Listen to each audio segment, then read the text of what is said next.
I'm on the Kaiju no Kami here, Denver Comic Con 2017. I'm here with author Wendy Terrien. How are you doing? I am great. How are you? I am doing well. It's quite busy here. A lot of people. Is this your first time at this convention? No, I came in 2015 and was exhausted after one day. After one day? Three-day pass. 3-day pass. I was going to be here, going to everything, and one day I was like, yeah. Yeah, conventions can have that to you if you don't know what you're doing like especially the first time you go to a convention ever. It can be completely overwhelming. Or even if you go to conventions that are smaller and then you go to something as big as this, you can be like, what? That's me, right there. That was exactly my face all day. Yeah. So what inspired you to be an author? You know, I started writing when I was little. I have still notebooks of stories, but got the message from teachers, and parents and other adults that said you can't make money being a writer.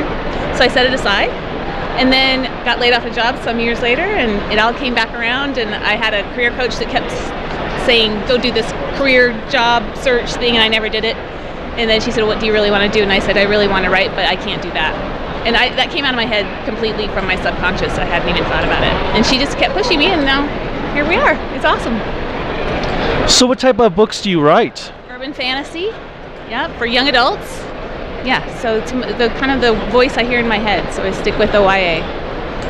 So do you have any specific books that are made for a specific audience, or do you gear them towards all ages? They're really for all ages, at least YA ages and up, but I've had a ton of folks who are adults love it, and my debut novel came out last year, so it's The Rampart Guards. That's the one that we've gotten the most feedback on, and it's really, everyone has loved it, and it received a Kirkus starred review, and it's gotten all their great reviews, and really everyone loves it. I'd say you have to be at least 10. I wouldn't go down to middle grade because there's some dark, heavier kind of stuff that happens in the book. So you'd be amazed at how kids love dark stuff these days, because kids' maturity levels are so different today because of the internet. It's really true. I mean, one of the things I really thought about was what kind of profanity I could use in the book, and I finally got to the point where I said, you know what, I know these kids use these words just because officially they don't use them, right? Their parents are saying no, but they still use it when they're not around adults, so I put it in there. And then when I put it out to teachers and librarians and said, hey, there's these words, they were like, don't worry about it.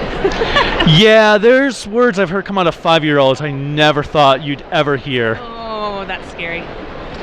It is, and it's just like, wait, what did you say? You're 5. How do you know that word?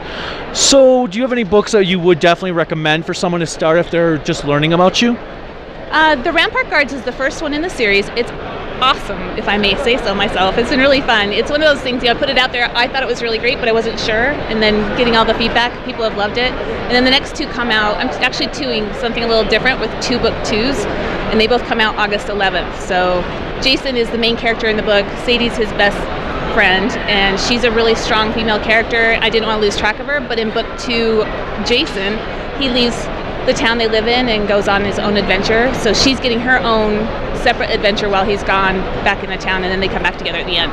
Oh, so it's like it takes place all during the same time with 2 different viewpoints. Yep, and totally 2 different stories. So there's an opening scene where they're together, and each book is told from that character's point of view, and then a closing scene where they're back together at the point of view differentials, and then everything else is completely different stories. That sounds awesome. I love stories that do different viewpoints for the same setting. Yeah, thanks. Yeah, this one, it actually, they're in the same setting at the beginning, but then Jason goes to London, so it's a whole different international kind of a thing. And then she stays in the small town that they live in called Salton, so it's just fun. Did you visit London to get ideas for places? Yeah, and I did a lot of research afterwards, because things change from the time you're there. And Google Maps is like the best thing ever. So yeah, used a lot of the Google and got some really good information and tied a lot of those things into it. So hopefully people love it. We'll see. Have you seen yourself having to really go down to social media to promote yourself at all? I don't really promote myself as much. I happily share good news, and I'm excited to do that.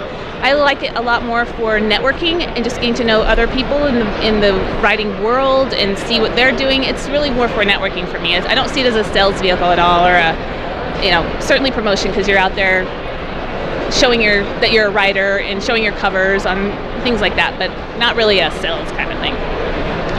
And where can people find you on social media? I'm on Twitter at WB Terrien, Facebook page is Wendy Terrien.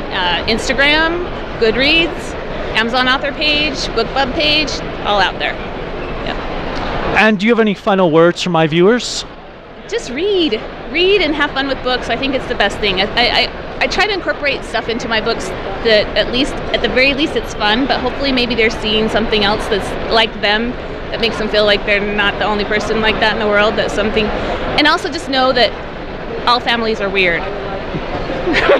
What is weird though? Weird is just normal to some people. Exactly. That's true. That's the truth. But don't ever think your family is the only weird family, because everyone's family is weird in a normal way. And normal is also just a point of view. That's right. That's right. It's all perspective. Well, thank you so much for your time. Until next time, bye.